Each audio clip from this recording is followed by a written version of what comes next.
सम्माननीय मंच एवं सभागार में उपस्थित आप सभी अनिल जी के परिजनों और प्रेमियों, सबसे पहले तो मैं श्री अनिल जी को इस बात के लिए धन्यवाद दूंगा कि उन्होंने एक ऐसी पुस्तक हमारे सामने रखी जो हम सब के लिए एक प्रेरणा का स्रोत है। सुख दुख ये दोनों, जैसा कि कहा गया, एक सिक्के के दो पहलू हैं, सबके जीवन में आते हैं और बहुत से लोग दुखों से घबराकर हताश होकर टूट जाते हैं। लेकिन अनिल जी की इस पुस्तक से ये पता चलता है कि कैसे विपरीत परिस्थितियों में भी धैर्य बनाए रखा जा सकता है और उस दुख से, उस परिस्थिति से पार पाया जा सकता है। यद्यपि संचालक महोदय ने मुझसे संक्षेप में कहने की बात नहीं की है, निर्देश नहीं दिया है, लेकिन मैं बात संक्षेप में ही करूंगा क्योंकि समय की यही मांग है। अभी भीष्म जी ने कहा कि विश्वास नहीं होता कि अनिल जी ने कभी किसी को पीड़ा पहुंचाई होगी। उसका सबसे बड़ा प्रमाण यही है, सभागार में उपस्थित लोग, आपको याद होगा जब कार्यक्रम प्रारंभ हो रहा था तो यहाँ तमाम लोग खड़े थे और एक नहीं 50 बल्कि और ज्यादा कार्यक्रम हम लोग यहाँ पे आए हैं इसका सभागार में, आगे की 3-4 लाइनें भरी रहती हैं बस। तो ये अनिल जी का व्यक्तित्व है, उनका लोगों के साथ व्यवहार है, उनका लोगों का उनके प्रति प्रेम है जो आप लोग यहाँ हैं। मैं और कुछ कहूँ उससे पहले मैं आदरणीय अनीता जी के प्रति बहुत बहुत बहुत बहुत आभार व्यक्त करूंगा। उन्होंने एक अनुकरणीय उदाहरण प्रस्तुत किया है। अन्यथा हमारे समाज में सौतेली माताओं का जो रोल है, जो कार्य है, किसी से छुपा नहीं है और अभी नहीं है, ये बहुत पहले से रहा है। प्रेमचंद की कहानियों में भी मिलता है और भी साहित्य में मिलता है। लेकिन ऐसे स्थिति में आपने जो एक उदाहरण प्रस्तुत किया है, इतना बड़ा त्याग करके, उसके लिए आपको जितनी भी प्रशंसा की जाए, आपको जितना भी आभार व्यक्त किया जाए, आपको जितना भी नमन किया जाए हम हैं। तो मैं ये पुनः आपको इस बात के लिए आभार व्यक्त करता हूँ। रही पुस्तक की बात, तो आत्मकथा लिखना लेखन की सभी विधाओं में सबसे कठिन कार्य है। देखिए, कथा, कहानी, कविता में तो आप कहीं से कोई पात्र उठा सकते हैं, कोई घटना उठा सकते हैं, कल्पना के द्वारा उसको जोड़ सकते हैं। लेकिन आत्मकथा में इसकी गुंजाइश नहीं होती कि आप उसमें कोई कल्पना तत्व मिलाएं या कोई बाहर की चीज जो आपसे संबंधित नहीं है उसको जोड़ें। दूसरा जो सबसे बड़ा खतरा इसमें होता है, ईमानदारी।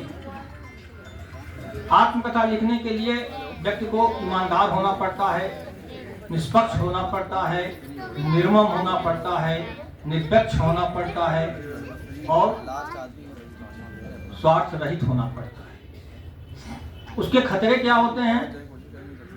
खतरे होते हैं कि बहुत सी अपने जीवन की चीजें जो आदमी मरते दम तक छुपाए रखता है वो भी सामने आ जाती हैं। और उससे बड़ा एक खतरा होता है, वो ये कि आपके संबंध खराब होने के चांसेस होते हैं। कोई ऐसा परिवार नहीं जहां परिजनों से, रिश्तेदारों से, मित्रों से आपको समय समय पे कहीं कोई पीड़ा न मिली हो, धोखा न मिला हो, मतलब विपन्न न मिला हो लोगों का। तो आत्मकथा लिखते समय आदमी इससे बचता है और ये ईमानदारी फिर नहीं रह जाती। अनिल जी की मैं प्रशंसा करूंगा कि इन्होंने इस पुस्तक में, जिन्होंने इनके साथ तकलीफ में साथ दिया है, उनका मार्गदर्शन दिया है, उनको तो याद किया ही है, लेकिन बिल्कुल तटस्थता के साथ उनका भी जिक्र किया है जिन्होंने इनके साथ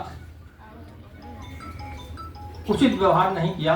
उदाहरण के लिए इनके बड़े पिताजी की पत्नी बड़ी माता जी का इन्होंने जिक्र किया है, जो हमारे समाज में होता है, संयुक्त परिवारों में होता है। क्योंकि पिताजी तो बड़े पिताजी के लिए तो ये अपने छोटे भाई के बेटे थे, लेकिन माता जी दूसरी जगह से आई थी, तो ये होता है परिवार में। इसी तरह से वो जो एक रिश्तेदार जिनके यहाँ इलाहाबाद गए और उसके बाद स्थिति ये आई कि सारे सारे प्लेटफॉर्म पे केवल ब्रेड खा के, बिस्किट खा के, पानी पी के रहना पड़ता था उनके व्यवहार के कारण, और इलाहाबाद विश्वविद्यालय की पढ़ाई छोड़नी पड़ी। तो इन सब चीज़ों का जिक्र इनकी ईमानदारी को दर्शाता है कि इन्होंने पूरी ईमानदारी से इस पुस्तक को लिखी है।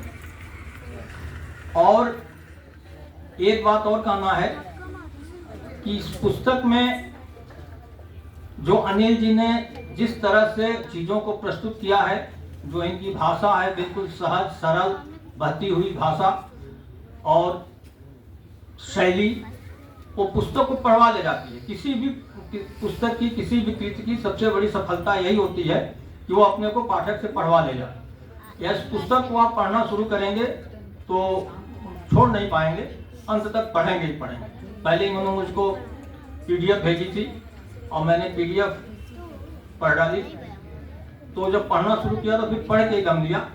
इतनी रोचकता से इन्होंने लिखा है और उसको पढ़ने से यह लगता है कि ये एक अच्छे कहानीकार हो सकते हैं। और मैं आज अनिल जी से ये मांग कर रहा हूँ इस तरह से कि वो यहीं न रुकें, आगे बढ़ें और आपके आसपास तमाम ऐसी घटनाएं हैं, तमाम ऐसे लोग हैं, तमाम ऐसे अवसर, कुअवसर, सुअवसर, दुर्घटनाएं हैं जो आप किताब में किसी कारणवश नहीं जोड़ पाए हैं।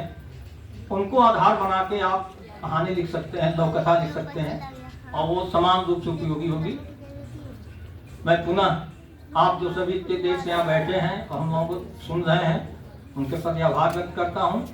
एक बार पुनः अनीता जी के प्रति आभार व्यक्त करता हूँ कि उन्होंने कुमाता की परिभाषा बदल दी। और अगर इस पुस्तक को पढ़ने के बाद एक शब्द आता है रेयरेस्ट ऑफ द रेयर, तो अनीता जी का एक कृत्य उसी कोटि का है, रेयरेस्ट ऑफ द रेयर है। ऐसा कहीं सुनने में, कम से कम मेरे सुनने में तो नहीं आया था। तो इसके लिए एक बार पुनः उनको धन्यवाद, उनको बधाई, और अनिल जी को इस बात के लिए बधाई कि आपको ऐसी समर्पित सहधर्मिणी मिली। पुनः सबको धन्यवाद।